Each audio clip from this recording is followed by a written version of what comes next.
ಬೇರು ಕಾಂಡ ಚಿಗುರು ಅನ್ನುವ ಈ ನನ್ನ ಪುಸ್ತಕ 1997-98 ಸುಮಾರಲ್ಲಿ ನನ್ನ ಗೆಳೆಯರು ಕೆಲವರು ವಿವೇಕ ಪ್ರಕಾಶನ ಅಂತ ಅದರಿಂದ ಹೊರತಂದಿದ್ದು.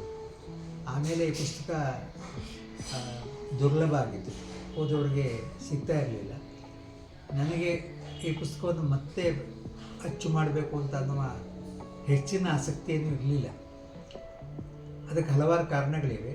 ನಾನು ಯಾರೂ ಅದನ್ನು ಮತ್ತೆ ಪಬ್ಲಿಷ್ ಮಾಡೋದಕ್ಕೆ, ಅಚ್ಚು ಮಾಡೋದಕ್ಕೆ ಮುಂದೆ ಬಂದಿರಲಿಲ್ಲ.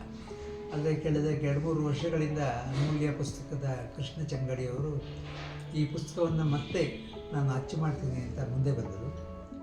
ಈಗ ಆ ಪುಸ್ತಕ ಅಚ್ಚಾಗಿ, ತುಂಬ ಚೆನ್ನಾಗಿ ಅಚ್ಚಾಗಿ, ಒಳ್ಳೆಯ ಮುಖಪುಟದೊಡನೆ, ಒಳ್ಳೆಯ ಮುದ್ರಣದ ಜೊತೆಗೆ